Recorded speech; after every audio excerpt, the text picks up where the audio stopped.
Olá, amigos! Hoje eu estou aqui com a doutora Jaqueline Capobianco, médica infectologista e membro do Comitê de Infectologia da Sociedade Brasileira de Pediatria. É assustador o número de casos de sarampo que nós estamos vendo acontecer no mundo, inclusive no Brasil. Doutora Jaqueline, por que está aumentando o número de casos de sarampo? Porque a cobertura vacinal, infelizmente, tem reduzido no Brasil, né? Os casos de sarampo estão aumentando no mundo inteiro. Há alguns anos já que tem tido surtos na Europa, na Ásia e casos nas Américas, né? Mas em 2016 o sarampo foi considerado controlado novamente, não circulou o vírus no Brasil. Porém, infelizmente, esse ano, né, a partir de migrantes, né, da Venezuela, houve a reintrodução do vírus no Amazonas e também em Roraima. O sarampo, em que idade a criança deve ser vacinada? O calendário de vacinas do Brasil, que a gente chama que é o Programa Nacional de Imunização, né?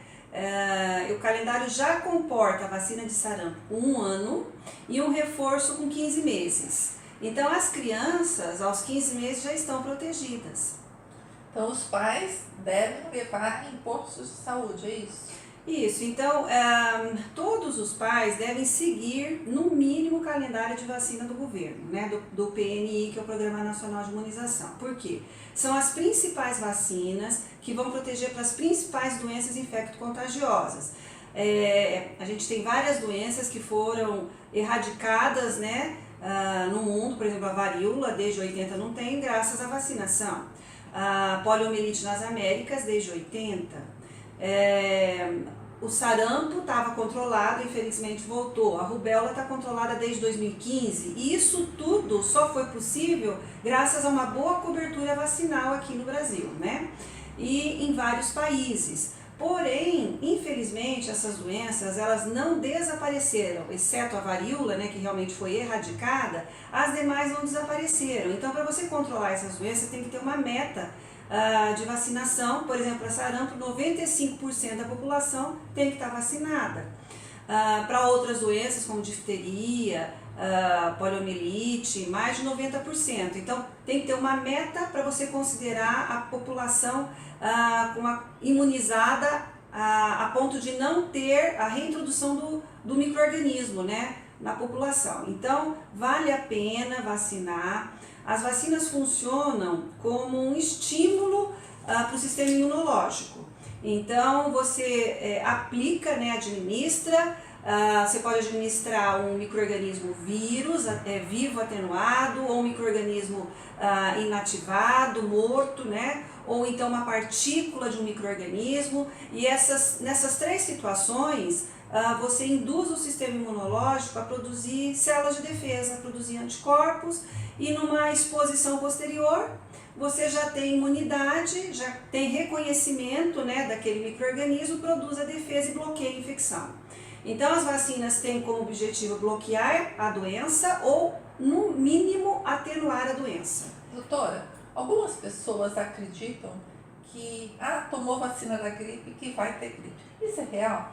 Não, porque a vacina da gripe, na verdade, são fragmentos do vírus inativados. Você não tem como induzir a doença só com um fragmento do vírus. Você teria que ter o vírus inteiro, né? Que não é o caso da vacina da gripe. Você tem o vírus picotado, fragmentado e inativado. São partículas.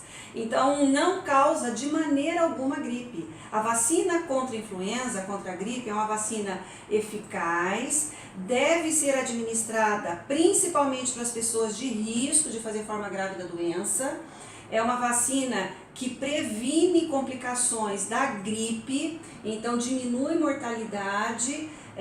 A gente ainda tem óbitos por gripe no Brasil, muitos casos no Paraná ainda, na região sul, que é uma região que tem mais casos de gripe, né? Sul e sudeste em relação ao restante do Brasil. E a vacina é a ferramenta que a gente tem para prevenir, né? Doutora, pela sua experiência como médica e como docente da universidade, você é professora do curso de medicina, qual é a doença mais preocupante dessas da primeira infância, que hoje a gente percebe, eu vi a notícia sobre a questão do sarampo, né? Mas qual que é a mais preocupante que vocês percebem que nós podemos perder o controle de repente por falta de vacinação? Na verdade, o sarampo hoje é a maior preocupação, porque ele facilmente é reintroduzido, né, numa população. Então, se a gente não conseguir bloquear esse surto que está acontecendo na região norte, com a globalização, as pessoas viajando facilmente de uma área para outra, esse vírus pode chegar, né, facilmente em outras áreas do Brasil, como já aconteceu, que já tem casos agora no Rio Grande do Sul, no Rio de Janeiro, a partir de casos iniciais do norte. As pessoas se locomoveram, né, e acabaram levando o vírus para outros estados. Mas existe uma grande preocupação disso tomar uma proporção maior, né? Então hoje o que preocupa mais é o sarampo. É lógico que todas as doenças dessas próprias da infância, né, difteria, tétano, coqueluche, sarampo, tuberculose, todas essas doenças têm vacinas na infância, né? Todas essas doenças são preocupantes, mas hoje, em termos de saúde pública, o que está preocupando mais é o sarampo. E o contágio é como? É por via aérea. Então, a gente tem dois tipos de transmissão, gotículas e aérea. Gotículas, quando você tem que ter uma proximidade de até 1 metro, 1,5 metros da pessoa que está doente, essa pessoa, através de tosse, espirro, fala, né, acaba infectando a outra pessoa próxima. Essa é por gotículas. E no caso do sarampo é um pouco pior que isso, porque basta estar no mesmo ambiente que esse vírus fica suspenso, né? Ele fica no ar suspenso. Então uma pessoa entra numa sala que tem o vírus, inala aquele vírus e já se infecta. Então não necessariamente precisa ter a proximidade. Então no sarampo você, além da proximidade que ocorre a transmissão, a presença do vírus no ambiente fechado. E aí isso também preocupa em locais, né, que tem muita aglomeração, locais fechados, salas de aula. Então a coisa pode realmente tomar uma proporção maior, porque é uma doença de transmissão por aerosol, muito mais fácil de transmitir. Quais são os sintomas do sarampo? Começa com uma febre, a febre costuma ser alta, tosse, sintomas nasais, né, coriza, né, secreção nasal, conjuntivite, hiperemia, né, vermelhão no olho, então conjuntivite. Isso vai intensificando, a febre vai piorando e aparece então um grosseiro no corpo, né, esse que a gente chama de exantema. Esse grosseiro então são manchas avermelhadas, né, e que vão confluindo, elas vão pegando todo o corpo, começa aqui na região do pescoço e depois vai espalhando até as extremidades. E o tratamento, como ele é feito? Então, como é um vírus, né, não tem um antiviral específico para o sarampo, não tem uma medicação específica, é sintomático mesmo. A grande preocupação é que é um vírus que ele leva uma imunodepressão, né, diminui a imunidade temporariamente pela própria fisiopatologia da doença, ataca também células de defesa, né, e abre portas de entrada então para complicações, infecções secundárias. Então, os pacientes com sarampo, eles podem desenvolver pneumonia, otite, diarreia, encefalite, e aí então essas complicações que costumam levar o paciente para internação e até risco de óbito. Então o sarampo pode provocar morte, né? Sim, com certeza, principalmente em extremos de idade, né? Principalmente crianças pequenas, pessoas com alguma comorbidade já, com alguma doença de base, diabetes, asma, doença pulmonar, né? Certo. E doutora, existe um movimento mundial, eu não sei, eu já li algumas vezes, das pessoas serem contrárias à vacinação, né? Porque acham que a criança é bem nutrida, convive em ambiente, digamos, onde há higiene e tudo. É um equívoco, não é, doutora? Achar que a vacina pode ser substituída? Com certeza. As doenças infecto-contagiosas, elas não escolhem a pessoa, não escolhem nível socioeconômico, estado nutricional, raça, cor, nada disso, né? Basta a pessoa ser suscetível. Então, a presença do agente, do micro-organismo, numa pessoa que não tem defesa, que está suscetível, que não foi vacinada, tem risco de adoecer. Então, hoje você entra num shopping, quantas pessoas você tem contato dentro de um shopping, né? Uma daquelas estando doente, você entrando em contato, se você não tiver defesa, se não tiver células de memória que você produziu por conta de uma vacina, você vai adoecer. Eu até queria fazer uma pergunta em relação a isso, né? É muito comum, às vezes, a gente ver pais com recém-nascido no shopping, né? Eu acho uma situação delicada, né? Eu queria saber a sua opinião e quando que os pais devem estar expondo as crianças. Um bebê não tem muita opção de escolha, né? Mas os pais precisam saber como é perigoso eles estarem levando criança que ainda não completou toda a vacinação nesses ambientes, né? Eu diria que um lactente, ou seja, uma criança abaixo de 1 ano, não deveria ir para lugar fechado de espécie alguma, com aglomerado de gente, aglomerações, né? Isso não quer dizer só shopping, isso pode ser, por exemplo, uma festa com um monte de gente, né? Também pode ser a igreja, né, com um monte de gente, certo? Sim. Então, lugar fechado, que não é ventilado, que todo mundo chega próximo do bebê, né? Isso tem risco. E aí um bebê abaixo de 1 ano ainda está em processo de receber as vacinas, né? Não está completamente imunizado. Então, não é recomendado mesmo ir com uma criança pequena nesses ambientes, certo?